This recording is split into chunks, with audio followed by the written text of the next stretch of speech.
수십만 명씩 발생하는 환경 속에서도 여러분들 건강한 모습으로 이렇게 주의 전에 나와서 함께 예배드릴 수 있게 된 것 진심으로 감사를 드리고 또 환영을 합니다. 오늘도 주님의 은혜를 사모하며 주의 전에 모여서 예배하는 여러분들에게 주님께서 특별한 은혜, 귀하고 복된 은혜를 더하여 주실 줄로 믿습니다. 여러분, 예수님께서 하늘 영광 보좌를 버리시고 이 땅에 왜 오셨는지 여러분 잘 알고 계실 것입니다. 예수님은 마가복음 10장 45절에서 인자에 온 것은 섬김을 받으려 함이 아니라 도리어 섬기려 하고 자기 목숨을 많은 사람의 대속물로 주려 함이라고 말씀을 하셨습니다. 섬김 받으려고 이 땅에 오신 것이 아니라 섬기려고 오셨는데, 그 섬기시는 방법이 자기 목숨을 많은 사람의 대속물로 주려 하심이다 라고 하는 것입니다. 그렇다면 예수님께서 왜 우리들에게 자기 몸을 대속물로 주셔야만 했을까요? 자기 몸을 대속물로 주셔야만 하는 그 이유가 무엇일까요? 여러분, 대속물이란 죄로 인하여 갚아야 할 그 죄의 값을 대신 갚는 제물입니다. 그러니까 죄로 인하여서 영원히 죽어야 할 인생들을 불쌍히 여기시는 하나님의 그 큰 사랑이 죄와 사망에서 우리를 구원하시고자 대신 지불하신 것이 십자가에서 피 흘려 죽으신 예수님이시다라고 하는 것입니다. 본래 하나님은 이제 사람을 지으셨을 때에 죽음이라는 것을 허락하지 않았습니다. 다시 말하면 첫사람 아담은 원래 죽음을 경험하지 않아도 되는 그런 사람이었습니다. 영생이신 하나님과 기쁨의 동산에서 영원히 함께 살 수 있는 존재로 그렇게 이제 창조되었던 것이죠. 물론 그 기쁨의 동산에서 영원토록 영생이신 하나님과 함께 살기 위해서는 하나님이 정하신 그 법을 지켜야만 했던 것입니다. 창세기 2장 16절로 17절에 여호와 하나님이 그 사람에게 명하여 이르시되 동산 각종 나무의 열매는 네가 임의로 먹되 선악을 알게 하는 나무의 열매는 먹지 말라. 먹는 날에는 반드시 죽으리라. 이렇게 말씀하셨습니다. 하나님이 아담에게 지켜야 될 법을 여러 가지 만들어 주신 게 아니라 모든 것 다 네 임의로 할 수 있지만은 선악을 알게 하는 나무의 열매 그거 한 가지만 따먹지 말라는 거예요. 여러분, 결코 하나님이 인간이 지킬 수 없는 법을 만들어서 지키라고 말씀하신 것이 아니라 얼마든지 순종하면서 행복하게 살아갈 수 있도록 만들어 주셨다는 것입니다. 그런데 인류의 조상 아담이 어떻게 했습니까?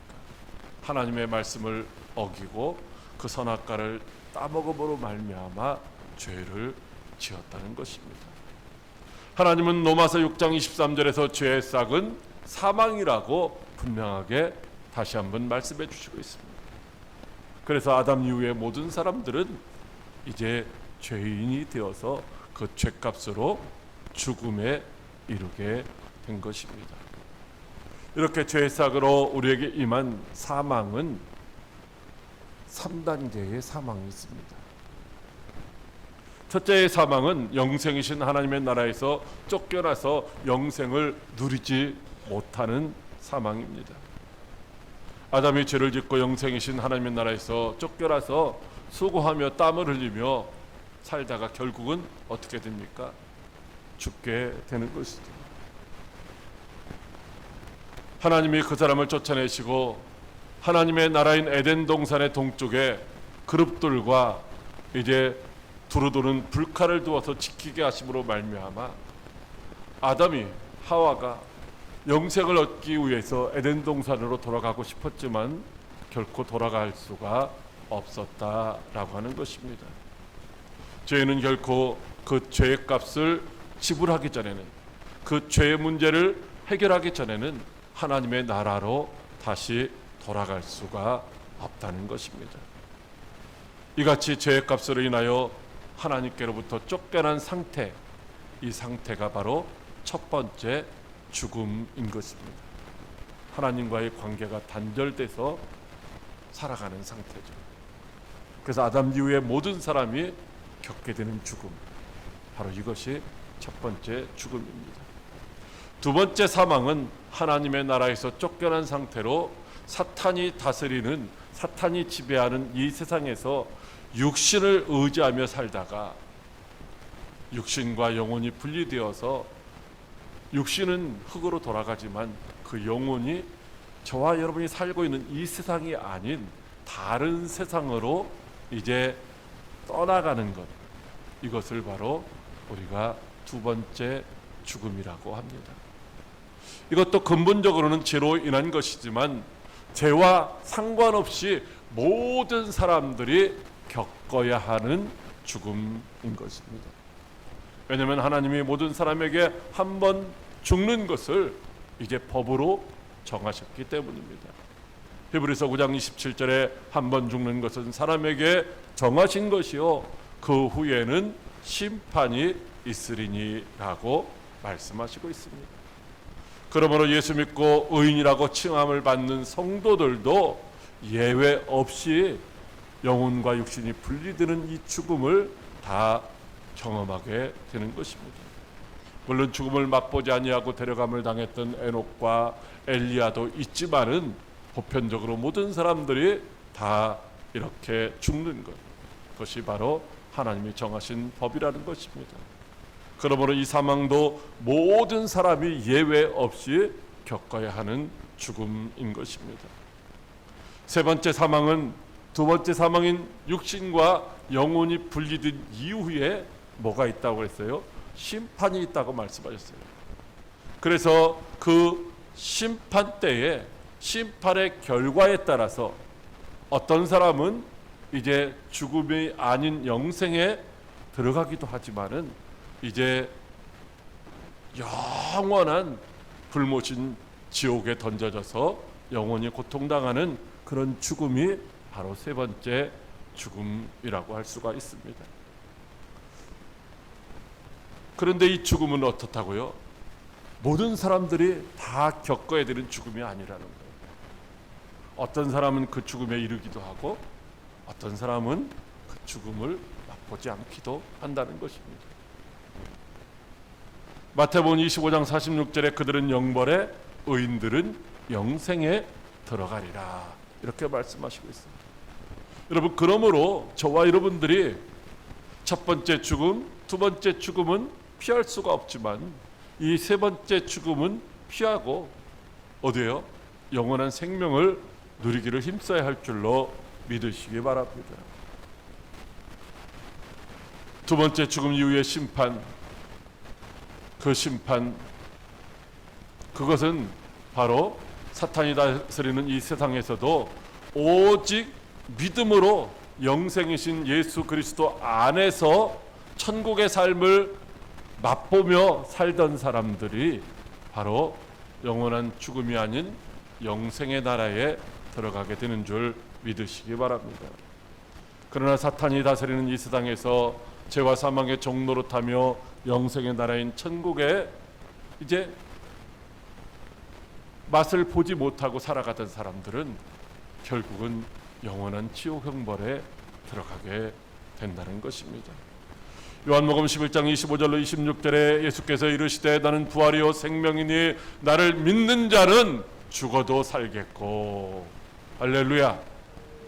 예수를 믿는 자는 육신과 영혼이 분리되는 그 죽음을 이제 경험해도 산다는 것입니다.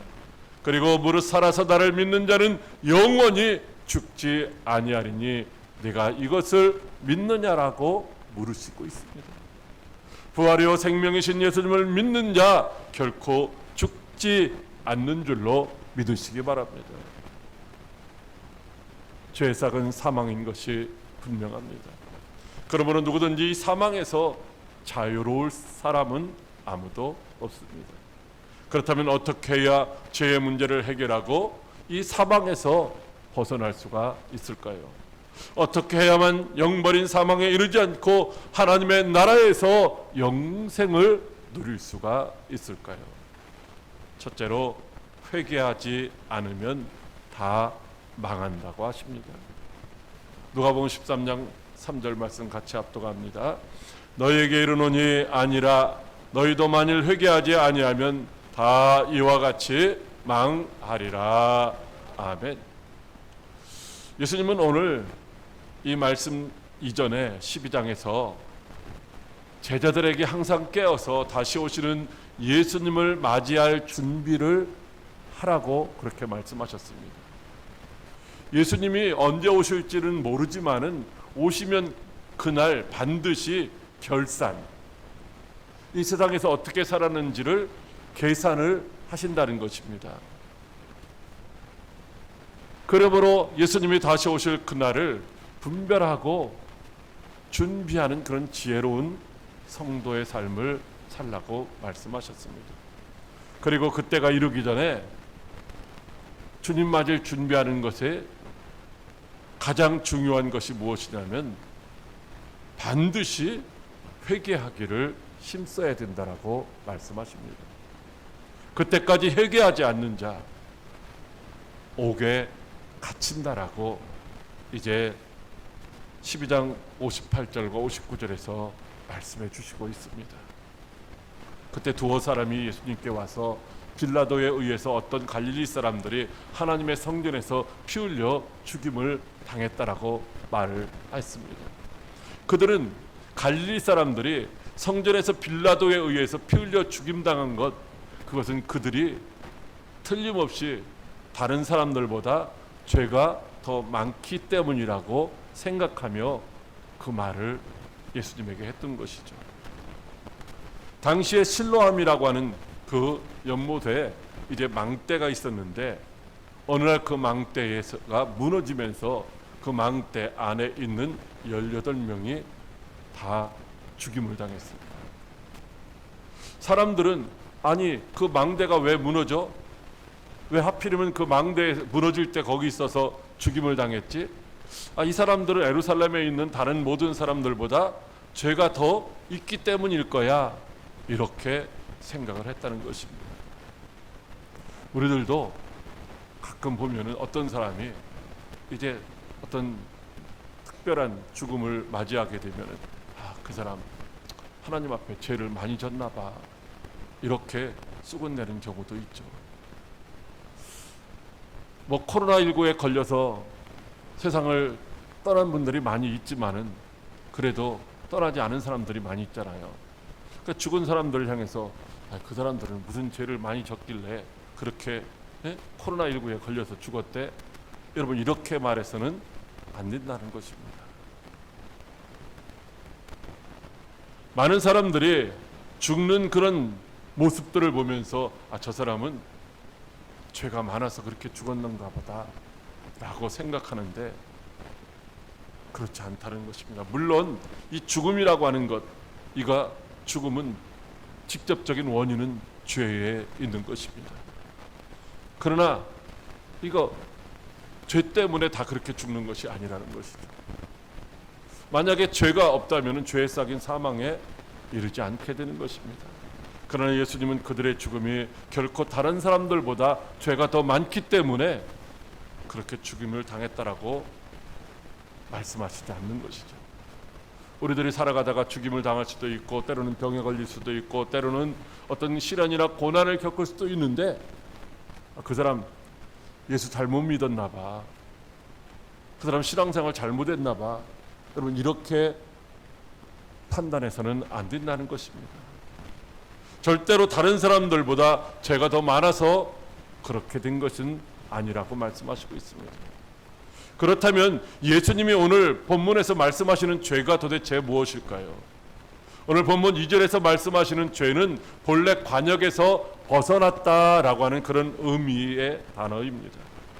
즉 하나님이 정하신 율법에서 벗어났다, 하나님이 정하신 율법을 어겼다라고 하는 그런 의미의 죄라고 하는 것입니다. 그리고 오늘 4절에서 말씀하시는 죄는 채무자 혹은 빚진 자라고 하는 그런 뜻으로 하나님이 정하신 율법을 마땅히 행하여야 되는데 그 행하여야 될 의무를 행하지 않은 죄를 말씀하고 있는 것입니다. 여러분, 우리들은 나는 미워하지도 살인하지도 도둑질하지도 않았어, 나는 죄 안 졌어라고 할지 모르지만은 주님이 하라고 하신 그 의무를 다 행하지 않는 것도 죄라는 거죠. 사무엘 선지자가 그래서 뭐라고 했어요? 기도하기를 쉬는 죄를 범하지 않겠다라는 거죠. 기도하라고 했는데 기도하지 않으면 그것도 죄라는 거예요. 전도하라고 했는데 전도하지 않아도 그것도 죄라는 거죠. 하나님이 하라고 말씀하신 것을 하지 않는 것, 이게 뭐예요? 죄. 오늘 4절에서 말씀하는 채무자, 빚진 자라고 하는 의미입니다. 그러므로 하나님이 정하신 법을 어기는 것과 마땅히 해야 할 일을 우리가 하지 않는 모든 것들이 다 죄인 줄 믿으시기 바랍니다. 여러분, 그런데 세상에서는요, 세상의 법에는 사망에 이르는 그런 죄가 정해져 있습니다. 무조건 죄를 진다고 해서 교통 법규를 어겼다고 해서 당신 사형이야 이렇게 말하지 않는 거죠. 그런데 하나님의 나라의 법은 모든 죄가 사망에 이르는 죄인 줄 믿으시기 바랍니다. 하나님의 나라에서는 죄의 다소 많이 죄를 졌거나 적게 졌거나 관계없이 그 죄가 경하거나 중하거나 관계없이 죄값은 사망인 줄 믿으시기 바랍니다. 그렇다면 그들이 그렇게 죽은 이유가 무엇일까요? 그들이 그렇게 죽은 이유는 자신들의 죄에 대해서 회개하지를 않았기 때문이라고 말씀하시고 있습니다.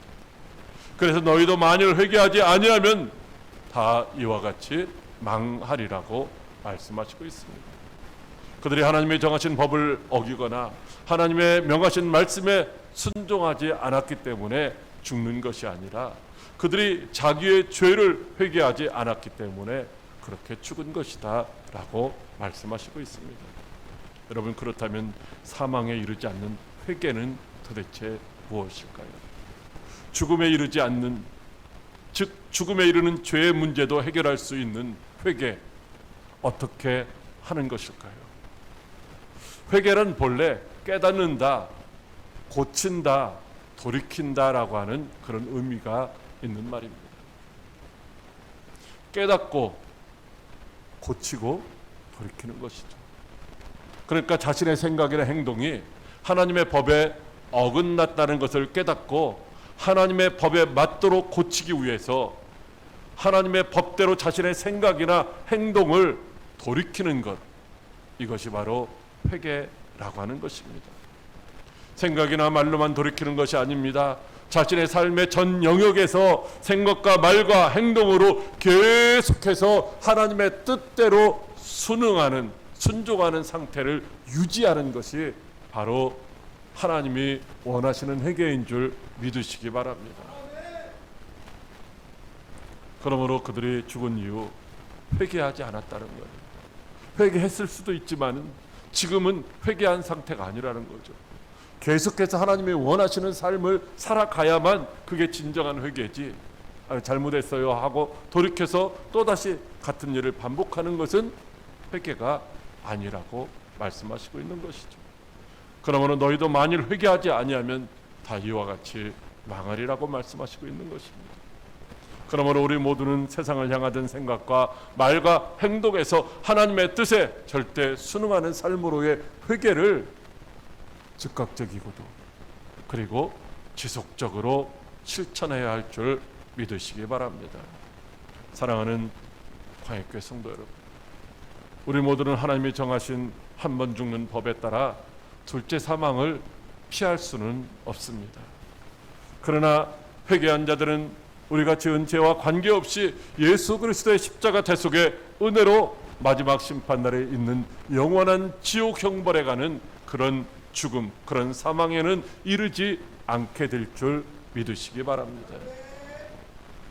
그러므로 이 세상에서 사는 날 동안 날마다 회개하기를 힘써서 오늘도 비록 이 세상 가운데 있지만 천국 백성으로서 천국을 맛보며 살다가 영원한 하나님의 나라에서 영생 복락을 누릴 수 있는 저와 여러분들이 다 되시기를 주님의 이름으로 축복합니다.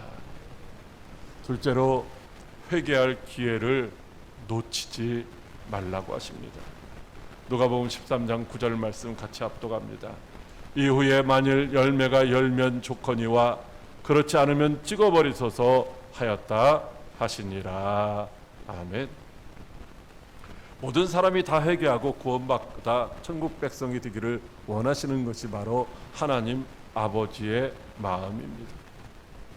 그 하나님 아버지께서는 이제 우리가 회개하기를 기다리시는데, 오늘 예수님이 포도원에 무화과 나무를 심은 포도원 주인의 비유로 바로 우리에게 회개할 기회를 놓치지 말라고 말씀하시고 있습니다. 이 비유의 말씀에서 포도원에 무화과 나무를 심은 주인은 바로 하나님이십니다. 하나님은 포도원에다가 무화과 나무를 심으시고 무화과 열매를 맺기를 원하시는 것이죠. 여러분, 하나님은 포도원의 주인이시고요, 포도원에는 포도나무가 있는 겁니다. 그런데 거기에다 무화과 나무를 심으셨어요. 그리고 그 무화과 나무에서 만약에 포도 열매가 열리기를 원한다면은 그것은 하나님이 부당하신 것이죠. 그런데 무화과 나무 심으시고 거기서 무화과 열매 열리기를 기대하고 계시다는 것입니다. 그냥 기다리는 것이 아니라 계속해서 포도원 지기에게 그 무화과 나무에서 열매 맺게 하라고 그렇게 이제 말씀하고 계신 것이죠. 그렇다면 포도원의 주인이신 하나님은 왜 포도원에 무화과 나무를 심으셨을까요? 여러분, 포도원은 이스라엘을 상징하는데, 이 이스라엘은 완악하고 패악한 우상 숭배하는 이스라엘이 아니라 바로 하나님의 통치하심을 받는 하나님의 나라로서의 이스라엘인 줄 믿으시기 바랍니다. 그리고 무화과 나무는 하나님께서 자기 백성을 삼으신 이스라엘 백성입니다. 본래 이스라엘은 하나님의 백성이 아니었죠. 그들도 역시 죄와 함물로 말미암아 죽어서 영원히 지옥 형벌 받을 수밖에 없는 자들이었습니다. 그런데 하나님께서 아브라함과 이삭과 야곱에게 약속해 주셨던 그 신실하신 약속을 따라 이제 그들을 자기 백성 삼으시기 위하여 종살이하던 애굽에서 구원하여 시내 광야에서 그들에게 천국 백성으로 살아갈 수 있도록 법을 허락해 주신 줄 믿으시기 바랍니다. 그들이 하나님의 백성으로 하나님과 함께 살려면 하나님의 정하신 그 법을 지켜야만 했던 것이죠. 그런데 하나님의 법이 아닌 자기 소견에 오른 대로, 자기 생각대로 그렇게 살았다고 하는 것입니다. 하나님은 그래도 오래 참으시고 수도 없이 많은 선지자들을 보내시면서 하나님의 뜻이 무엇인지, 어떻게 사는 것이 하나님의 뜻대로 사는 것인지를 반복해서 계속해서 가르쳐 주셨습니다. 그럼에도 불구하고 그들은 하나님이 보내신 선지자들을 배척하고 때로는 죽이기도 하였던 것입니다. 오히려 포도원을 열매 없는 무화과 나무의 밭으로 만들어 버리려고 하였습니다. 그래도 하나님이 포기하지 아니하시고 포도원에 심은 그 무화과 나무가 열매를 맺게 하기 위하여 자기 아들을 이번에는 포도원 지기로 보내셨다는 것입니다. 포도원의 주인이신 하나님께로부터 포도원에 심어진 그 무화과 나무가 정말로 하나님이 원하시는, 주인이 원하시는 열매를 맺도록 두루 파기도 하고 거름을 주기도 하고 이렇게 잘 가꾸도록 보내심을 받으신 분이 바로 예수님이십니다. 하나님이신 예수님은 친히 사람의 모양으로 이 땅에 오셔서 열매 맺는 천국 백성이 어떻게 살아가야 할 것인지, 어떻게 하면 하나님이 기뻐하시는 그런 열매를 맺을 수 있는지를 계속해서 가르치시고 이제 천국 백성으로 살아갈 수 있도록 지도하시고 인도해 주셨습니다. 그런데도 그들은 천국 백성으로 살지 않고 여전히 세상에 속한 자로 살았습니다. 포도원에 심겨진 무화과나무로서 주인이 원하시는 그런 열매를 맺지 않았던 것입니다. 포도원에 심겨질 수 없는 무화과나무라는 이 사실을 그들이 망각하고 있는 것입니다. 무화과나무인데도 불구하고 포도원에 심겨졌다는 그런 은혜를 이제 잊어버리고 살고 있다는 것입니다. 열매가 없어도 포도원에 그냥 계속해서 심겨져 있을 줄로 착각하고 있는 것입니다. 포도원의 주인이신 하나님이 포도원에 무화과나무를 심으신 이유는 무화과의 열매를 얻기 위하심인데, 그 무화과나무는 주인이 원하는 그런 열매를 맺지를 않고 있다는 것입니다. 그래서 포도원 주인이신 하나님이 포도원지기이신 예수님에게 내가 3년을 와서 이 무화과나무에서 열매를 구하였으나 얻지 못하였으니 찍어버리라, 어찌하여 땅만 이제 버리게 하겠느냐라고 말씀하시고 있습니다. 기다리고 참고 참았지만 하나님이 원하시는 열매를 맺지 않는 그 무화과나무, 결국은 찍어버리라는 것입니다. 열매 맺지 못하는 무화과나무 찍어버리라는 말씀은 완전히 제거해버리라는 것입니다. 하나님의 나라에 합당하지 아니하니 영원한 멸망의 불못에 던져버리라는 것입니다. 그런데 포도원지기이신 예수님께서 뭐라고 하십니까? 하나님 아버지, 이번 한 번만 더 기회를 주시죠. 내가 더 깊이 나무 주위를 파고 거름도 주고 잘 가꿔서 이번에는 정말로 하나님이 기뻐하시는 그런 열매를 맺도록 한번 해보겠습니다 라고 하는 것입니다. 이 말씀은 하나님이 원하시는 열매를 맺지 못하는 이스라엘 백성들에게 복음을 전하시고 약한 것들을 고쳐주시면서 이제 말씀을 가르쳐서 그들이 천국으로 오신 예수님을 영접하고 천국 백성으로 살아갈 수 있도록 하시겠다는 것입니다. 이스라엘이 형식적인 율법주의에서 돌이켜서 복음에 합당한 열매를 맺는 천국 백성으로 살아갈 수 있도록 한 번만 더 기회를 달라고 하시는 것입니다. 그들이 회개에 합당한 열매를 맺어서 천국 백성이 된다면 얼마나 좋겠습니까? 라는 것입니다. 잃어버린 한 마리 양을 찾았을 때에 그 양을 들쳐매고 와서 이제 그보다 몇 갑절로 더 비싼 송아지를 잡고 잔치를 하며 기뻐하시는 아버지의 마음을 아셨기 때문인 것이죠. 그러나 후에도 열매를 맺지 않으면 그때는 찍어 버리라는 것입니다. 사랑하는 광역교회 성도 여러분, 하나님은 모든 사람들이 다 구원받고 천국 백성 되기를 원하십니다. 비록 죄인이라도 한 사람도 멸망하지 않고 다 회개하여 구원받기를 원하십니다. 그래서 예수님은 우리의 죄와 허물을 대속하시기 위하여 십자가에서 죽기까지 복종하시며 물과 피를 다 쏟아주신 줄 믿으시기 바랍니다. 우리는 하나님의 그 크신 사랑과 예수 그리스도의 은혜를 믿기만 하면 죄와 사망에서 구원받고 천국 백성 되어 영원히 죽지 않는 하나님의 나라에서 영생을 누리게 되는 줄 믿으시기 바랍니다.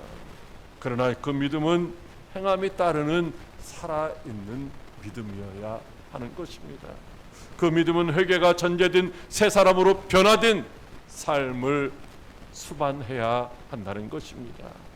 하나님은 은혜로우시고 자비로우시고 노하기를 더디하시며 오래 참으시지만 영원히 끝까지 참으시는 것은 아닙니다. 우리들에게 회개할 기회, 이 세상에서 살아가는 동안밖에는 없다는 것입니다. 우리가 육신과 영혼이 분리되는 그 죽음을 맞이하기 전에 제약된 세상에서 회개하고 천국 백성으로 이제 살지 아니하면 결코 영원한 천국에 들어갈 수 없는 줄로 믿으시기 바랍니다. 그러므로 회개할 기회가 있을 때 회개에 합당한 열매 맺는 여러분들이 되시기를 바랍니다. 오늘 지금이 회개에 합당한 열매를 맺을 수 있는 마지막 기회일 수도 있다는 것입니다. 그러므로 지금 깨닫고 회개에 합당한 열매를 맺어서 천국 백성으로 살아가시는, 그래서 마지막 날 주님 앞에서 착하고 충성된 종이라고 칭찬받으며 신랑으로 오시는 주님의 영접을 받아서 공중 혼인잔치에 참여할 수 있는 저와 여러분들이 다 되시기를 주님의 이름으로 축복합니다. 기도하겠습니다. 살아계셔서 역사하시는 참 좋으신